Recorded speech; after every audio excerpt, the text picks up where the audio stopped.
বন্ধুসকল, মই নিখিলে মোৰ ইউটিউব চেনেল আছামিজ এডুকেশ্যনেল চেনেললৈ আপোনালোক সকলোকে স্বাগতম জনাইছোঁ। আজি মই আপোনালোকৰ লগত আলোচনা কৰিম নৱম শ্ৰেণীৰ অসমীয়া সাহিত্য চয়নিকা পাঠ্যপুথি 11 নং পাঠৰ প্ৰশ্নোত্তৰখিনি। তেনেহ'লে বলকচোন ভিডিঅ'টো আৰম্ভ কৰোঁ। ভাৱ বিষয়ক 1 নম্বৰ প্ৰশ্ন। 1 নম্বৰ, অতি চমুকৈ উত্তৰ লিখা। ক, কাৰ বেগৰ পৰা টকা চুৰ হৈছিল? উত্তৰ, প্ৰশান্তৰ বেগৰ পৰা টকা চুৰ হৈছিল। খ, সিদ্ধাৰ্থহঁতৰ শ্ৰেণী শিক্ষকগৰাকীৰ নাম কি? উত্তৰ, সিদ্ধাৰ্থহঁতৰ শ্ৰেণী শিক্ষকগৰাকীৰ নাম হৈছে মহেন্দ্ৰ মাষ্টৰ। গ, নিৰ্মলে কাক বিচাৰি পাণ দোকানখনলৈ গৈছিল? উত্তৰ, নিৰ্মলে সিদ্ধাৰ্থক বিচাৰি দোকানখনলৈ গৈছিল। ঘ, সিদ্ধাৰ্থই পেঞ্চিল বক্সত কি সাঁচি থৈছিলে? উত্তৰ, সিদ্ধাৰ্থই পেঞ্চিল বক্সত দেউতাকে তাক দিয়া চকলেটৰ কাগজবোৰ সাঁচি থৈছিলে। ঙ, নিৰ্মলে কিয় বহুদিনৰ বাবে বাহিৰলৈ যাবলগীয়া হৈছিল? উত্তৰ, নিৰ্মলৰ দেহত থকা এটা জটিল ৰোগৰ বাবে বহুদিনৰ বাবে বাহিৰলৈ যাব লগা হৈছিল। 2 নম্বৰ, তলৰ প্ৰশ্নবোৰৰ উত্তৰ লিখা। ক, সিদ্ধাৰ্থই কিয় প্ৰশান্তৰ বেগৰ পৰা পইচা চুৰ কৰিছিল? উত্তৰ, সিদ্ধাৰ্থই নিচাজাতীয় বস্তু সেৱনত ধৰিছিল, যাৰ বাবে পইচাৰ প্ৰয়োজন হোৱাত সি প্ৰশান্তৰ বেগৰ পৰা পইচা চুৰ কৰিছিল। খ, কি কাৰণত সিদ্ধাৰ্থ নিচাসক্ত হৈ পৰিছিল? উত্তৰ, মাক দেউতাকৰ বিচ্ছেদ, গুৰুত্বহীন আদিৰ বাবে সিদ্ধাৰ্থ নিচাসক্ত হৈ পৰিছিল। গ, নিৰ্মলে সিদ্ধাৰ্থক বিচাৰি কিয় পাণ দোকানখনলৈ গৈছিল? উত্তৰ, নিৰ্মলে সিদ্ধাৰ্থক বিচাৰি সিদ্ধাৰ্থক কেইবাদিনো পাণ দোকানখনত দেখা পাইছিল। দুই এদিন দোকানৰ আঁৰত লুকাই সিদ্ধাৰ্থক চিগাৰেট টানি থকাও দেখা পাইছে। সি এক কৌতূহল আৰু সন্দেহৰ বশৱৰ্তী হৈ সিদ্ধাৰ্থক বিচাৰি পাণ দোকানখনলৈ গৈছিল। ঘ, সিদ্ধাৰ্থই প্ৰথমতে কিয় নিৰ্মলৰ মুখামুখি হ'ব খোজা নাছিল? উত্তৰ, সিদ্ধাৰ্থই প্ৰথমতে নিৰ্মলৰ মুখামুখি হ'ব খোজা নাছিল কাৰণ সিদ্ধাৰ্থই নিজৰ পৰাই পলাই ফুৰিছিল। তাৰ দুখ, যন্ত্ৰণা, চকু পানী এইবোৰ সি আনক দেখুৱাব খোজা নাছিল। ঙ, নিৰ্মলৰ জটিল ৰোগৰ কথা জানি সিদ্ধাৰ্থই কি কৈছিল? নিৰ্মলৰ জটিল ৰোগৰ কথা জানি সিদ্ধাৰ্থই কৈছিল যে সি ড্ৰাগছ লোৱা এৰিব চেষ্টা কৰিব। চকুৰ সন্মুখত নাথাকিলেও সিদ্ধাৰ্থৰ বুকুৰ ভিতৰৰ পৰাই নিৰ্মলে তাক বাধা দিব। 3 নম্বৰ প্ৰশ্ন। তোৰ কি হৈছে মোক ক'বই লাগিব সিদ্ধাৰ্থ। নিৰ্মলৰ এই কথাখিনিয়ে সিদ্ধাৰ্থক কেনেকৈ প্ৰভাৱিত কৰিছিল? উত্তৰ, তোৰ কি হৈছে মোক ক'বই লাগিব সিদ্ধাৰ্থ। নিৰ্মলৰ এই কথাখিনিয়ে সিদ্ধাৰ্থৰ মনত আপোন ভাৱ জগাই তুলিছিল। নিজ পিতৃ মাতৃৰ বিচ্ছেদৰ পিছত সিদ্ধাৰ্থই নিৰাশ্ৰয়তাত ভুগিছিল। মাকেও সিদ্ধাৰ্থৰ প্ৰতি দিবলগীয়া গুৰুত্ব দিয়া নাছিল। নিঃসংগতা আৰু হতাশাত ভুগি সিদ্ধাৰ্থই ড্ৰাগছৰ আশ্ৰয় লৈছিল। সিদ্ধাৰ্থক এই বাটৰ পৰা ঘূৰাই আনিবলৈ কোনোৱে চেষ্টা কৰা নাছিল। সেয়েহে নিৰ্মলৰ উক্ত কথাষাৰত সিদ্ধাৰ্থই এক আপোন সুৰ শুনা পাইছিল। 4 নম্বৰ প্ৰশ্ন। সিদ্ধাৰ্থই কিয় নিঃসংগতাত ভুগিছিল? লিখা। উত্তৰ, সিদ্ধাৰ্থৰ মাক আৰু দেউতাকৰ প্ৰায়ে কাজিয়া হৈছিল। তেওঁলোকৰ কাজিয়াৰ মাজত সিদ্ধাৰ্থ সদায় অকলশৰীয়া হৈছিল। তাৰ অন্তৰত হোৱা দুখবোৰৰ খবৰ ল'বলৈ মাক দেউতাক দুয়োজনৰে আহৰি নাছিল। অৱশেষত মাক দেউতাকৰ বিচ্ছেদ হয়। মাকৰ লগত থকা সিদ্ধাৰ্থৰ মনোজগতৰ খবৰ ল'বলৈ মাকে কোনোদিনে যত্ন কৰা নাছিল। সেয়েহে সিদ্ধাৰ্থই লাহে লাহে নিঃসংগতাত ভুগিছিল। 5 নম্বৰ প্ৰশ্ন। নিৰ্মলে কেনেদৰে সিদ্ধাৰ্থক ভুল বাটৰ পৰা আঁতৰাই আনিছিল বিৱৰি লিখা। উত্তৰ, পাৰিবাৰিক অশান্তিৰ বাবে সিদ্ধাৰ্থই নিঃসংগতাত ভুগিছিল আৰু ড্ৰাগছ আসক্ত হৈ পৰিছিল। ড্ৰাগছৰ বাবে পইচা গোটাবলৈ সিদ্ধাৰ্থই স্কুলৰ লগৰ ল'ৰাৰ বেগতো হাত দিবলৈ আৰম্ভ কৰিছিল। নিৰ্মলে সিদ্ধাৰ্থক লগ কৰি তাৰনো কি হৈছে সুধিছিল আৰু বন্ধুত্বৰ ৰুমাল পৰশেৰে ভুল বাটৰ পৰা তাক আঁতৰাই আনিবলৈ যত্ন কৰিছিল। নিৰ্মলৰ বন্ধুত্ব আৰু দায়িত্ববোধে সিদ্ধাৰ্থক ভুল বাটৰ পৰা আঁতৰাই আনিছিল। 6 নম্বৰ প্ৰশ্ন। তাৰ দৰে ল'ৰাৰ কথাৰ উত্তৰ দিব নোৱাৰি। অস্বস্তিৰ মৌনতাৰ মাজত মাথো ছটফটাবহে পাৰি। কথাষাৰৰ অন্তৰ্নিহিত ভাৱ বিশ্লেষণ কৰা।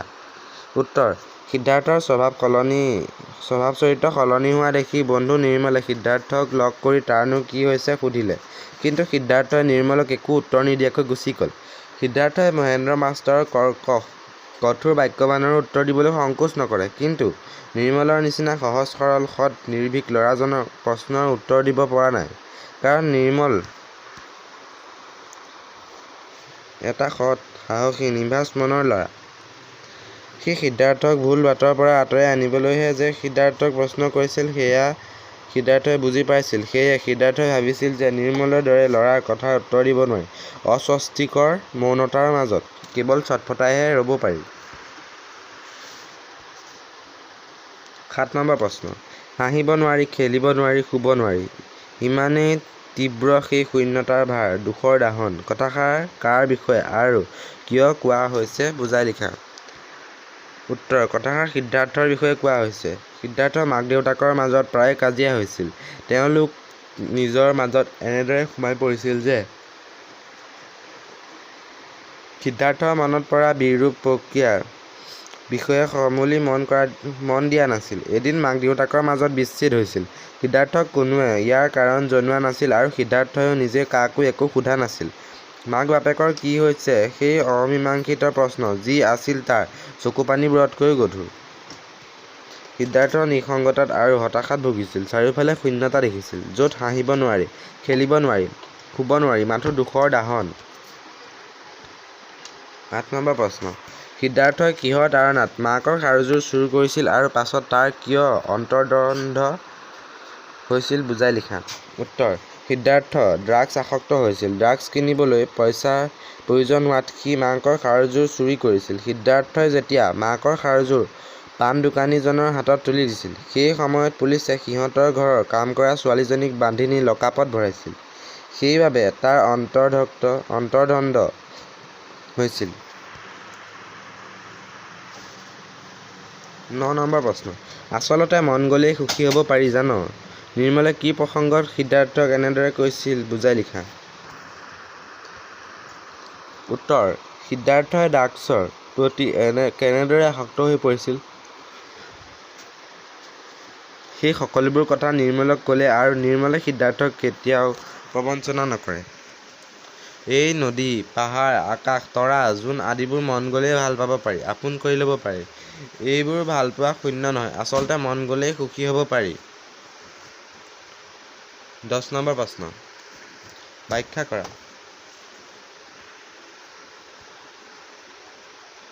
ক. নোপোৱা মৰম পোৱাৰ আশাই যেন তাক দুৰ্বল আৰু অভিমানী কৰে। উত্তৰ: উক্ত বাক্যভাষিয়ে আমাৰ পাঠ্যপুথিৰ অন্তৰ্গত ড মৃণাল কলিতা দেৱৰ দ্বাৰা ৰচিত যুঁজ নামৰ চুটিগল্পটিৰ পৰা তুলি দিয়া হৈছে। মাক দেউতাকৰ কাজিয়া আৰু শেষত বিচ্ছেদ, এই সকলোবোৰৰ মাজত সিদ্ধাৰ্থ যেন নিঃসংগ আৰু অকলশৰীয়া হৈ পৰিছিল। তাৰ মনোজগতৰ খবৰ ৰখোঁতা, তাক এষাৰি মৰমৰ মাত দিওঁতা, তাৰ ভুলবোৰ আঙুলিয়াই দিওঁতা কোনো নোহোৱা হ'ল। ফলস্বৰূপে সিদ্ধাৰ্থই আশ্ৰয় ল'লে ড্ৰাগছৰ। ড্ৰাগছ কিনিবলৈ পইচাৰ যোগাৰ কৰিবলৈ মাকৰ খাৰু চুৰ কৰাৰ পৰা স্কুলৰ লগৰ ল'ৰাৰ বেগতো হাত দিলে। স্কুলত পইচা চোৰ বুলি ধৰাৰ পিছত বন্ধু নিৰ্মলে তাক সৎ পথলৈ উভতি অনাৰ চেষ্টা কৰে আৰু সিদ্ধাৰ্থক তাৰ কি হৈছে ক'বলৈ জোৰ কৰে। নিৰ্মলৰ আন্তৰিকতাপূৰ্ণ মৰমৰ দাবীত সিদ্ধাৰ্থৰ মনত পৰিৱৰ্তন হয়। এনেদৰে মৰমৰ দাবী কৰিব পৰা মানুহবোৰেই সিদ্ধাৰ্থৰ জীৱনৰ পৰা বহু দূৰলৈ গুচি গ'ল। নোপোৱা মৰম পোৱাৰ আশাই যেন তাক দুৰ্বল আৰু অভিমানী কৰি তোলে। কাৰ ওপৰত এই অভিমান সিদ্ধাৰ্থই যেন নিজেও বুজি নাপায়। খ. মানুহে দেখা ঘৃণনীয় সত্যৰ আঁৰতো হয়তো কেতিয়াবা লুকাই থাকে আন কিছুমান কৰুণ সত্য। উত্তৰ: উক্ত বাক্যভাষি আমাৰ পাঠ্যপুথিৰ অন্তৰ্গত ড মৃণাল কলিতা দেৱৰ দ্বাৰা ৰচিত যুঁজ নামৰ চুটিগল্পটিৰ পৰা তুলি দিয়া হৈছে। কেতিয়াবা দেখা পোৱা সত্য ঘটনাবোৰৰ আঁৰত কিছুমান কৰুণ কাহিনী লুকাই থাকে। দেখা পোৱাৰ প্ৰসংগতে লেখকে উক্ত কথাষাৰ অৱতাৰণা কৰিছে। সিদ্ধাৰ্থ এটা সংবেদনশীল ল'ৰা। সিও লগৰ ল'ৰাৰ লগত হাঁহি ধেমালি কৰি খেলিছিল। কিন্তু কেইমাহমানৰ পৰা সি গহীন আৰু খিংখিঙীয়া আৰু বেপৰোৱা হৈ পৰিছে। বন্ধুসকলৰ পৰা আঁতৰি শ্ৰেণীৰ পিছফালে অকলে বহিবলৈ লৈছে। শিক্ষকে কৰিব দিয়া ঘৰৰ কাম প্ৰায়ে নকৰে। আনহাতে মাজে মাজে স্কুলো খতি কৰিবলৈ লৈছে। এদিন স্কুলৰ লগৰ ল'ৰাৰ পৰা পইচা চুৰ কৰিলে আৰু মাষ্টৰৰ মুখে মুখে কথা কৈ এসপ্তাহমান স্কুললৈও অহা নাছিল। সিদ্ধাৰ্থৰ এনে পৰিৱৰ্তন নিৰ্মলে সহজে মানি ল'ব পৰা নাছিল। সি ভাবিছিল যে কেতিয়াবা মানুহে দেখা ঘৃণনীয় সত্যৰ আঁৰতো লুকাই থাকে আন কিছুমান কৰুণ সত্য আৰু সি সেইবোৰ বিচাৰি উলিয়াবই। গ. পাবলগীয়া মৰমবোৰ হেৰুৱাই এখন ভাগি যোৱা সংসাৰৰ সি হৈ পৰিছিল এটা বিদ্ৰোহী অথচ কৰুণ চৰিত্ৰ। উত্তৰ: উক্ত বাক্যফাঁকি আমাৰ পাঠ্যপুথিৰ অন্তৰ্গত ড মৃণাল কলিতাদেৱৰ দ্বাৰা ৰচিত যুঁজ নামৰ চুটিগল্পটিৰ পৰা তুলি দিয়া হৈছে। সিদ্ধাৰ্থৰ মাক-দেউতাকৰ মাজত কাজিয়া আৰু শেষত বিচ্ছেদ, এই সকলোবোৰৰ মাজত সিদ্ধাৰ্থৰ কুমলীয়া মনটো ভাগি-ছিঙি থান-বান হৈ গ'ল। তেওঁলোকৰ কাজিয়া ইমানেই তীব্ৰ আছিল যে সিদ্ধাৰ্থৰ চকুপানীবোৰ তেওঁলোকে দেখা নাপালে। সিদ্ধাৰ্থক মৰমৰ মাত এষাৰ দিয়া, মাৰ্গদৰ্শন কৰোৱা মানুহৰ অভাৱ হ'ল। ফলস্বৰূপে সিদ্ধাৰ্থ হৈ পৰিল নিঃসংগ আৰু হতাশাগ্ৰস্ত। পাবলগীয়া মৰমবোৰ হেৰুৱাই এখন ভাগি যোৱা সংসাৰৰ সি হৈ পৰিছিল এটা বিদ্ৰোহী অথচ কৰুণ চৰিত্ৰ। ঘ. সকলো মানুহৰে জীৱনবোৰ একোখন যুঁজ। উত্তৰ: উক্ত বাক্যফাঁকি আমাৰ পাঠ্যপুথিৰ অন্তৰ্গত ড মৃণাল কলিতাদেৱৰ দ্বাৰা ৰচিত যুঁজ নামৰ চুটিগল্পটিৰ পৰা তুলি দিয়া হৈছে। লেখকে ক'ব বিচাৰিছে যে জীৱনবোৰ একোখন যুঁজ, সেই যুঁজখনতে হয়তো জীৱনৰ আমোজ আছে, নাইবা যুঁজখনেই জীৱন। নিয়মৰ মাজেৰেই জীৱনৰ যুঁজখন যুঁজি যাব লাগিব। নিয়মৰ বাহিৰ হৈ খেলিলে নিজেই বজাব লাগিব ৰেফাৰীৰ হুইছেলটো। প্ৰত্যেক মানুহৰে সমস্যাবোৰক লেখকে যুঁজ বুলি কৈছে। সি শাৰীৰিকেই নাইবা মানসিকেই নহওক কিয়, প্ৰত্যেকেই নিজৰ নিজৰ জীৱনত এজন যুঁজাৰু। 11 নম্বৰ প্ৰশ্ন। যুঁজ গল্পটোৰ শিৰোনামৰ তাৎপৰ্য বুজাই লিখা। উত্তৰ: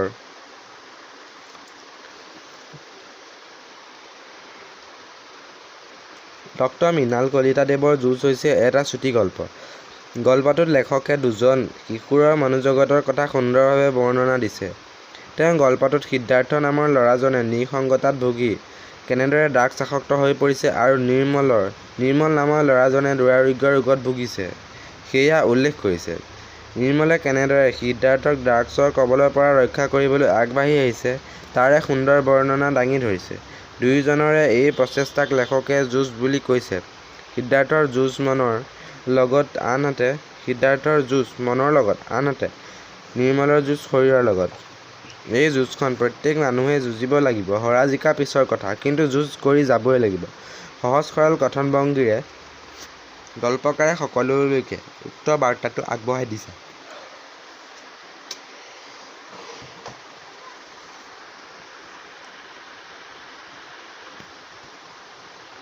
ভাষা বিষয়ক 12 নম্বৰ প্ৰশ্ন। ব্যাস বাক্যসহ সমাসৰ নাম লিখা। উত্তৰ: মৃত্যু শীতল, মৃত্যুৰ দৰে শীতল যি। সমাসৰ নাম হৈছে কৰ্মধাৰয়। অটল, যাৰ কোনো তলি নাই। সমাসটো হৈছে অব্যয়ভাৱ। অসহনীয়, যিটো সহন কৰিব নোৱাৰি। অব্যয়ভাৱ। অমীমাংসিত, মীমাংসৰ অতীত। অব্যয়ভাৱ। বেপৰোৱা, পৰোৱাৰ অতীত। অব্যয়ভাৱ। অচিনাকি, যাক চিনি পোৱা নাযায়। অব্যয়ভাৱ। 13 নম্বৰ প্ৰশ্ন। বাক্য ৰচনা কৰা।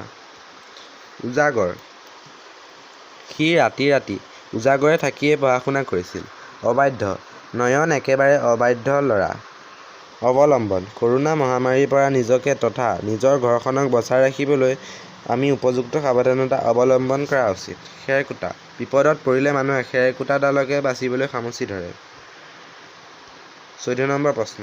সমাৰ্থক শব্দ লিখা। উত্তৰ: নীৰৱতা, নিঃশব্দ, বিষাদ,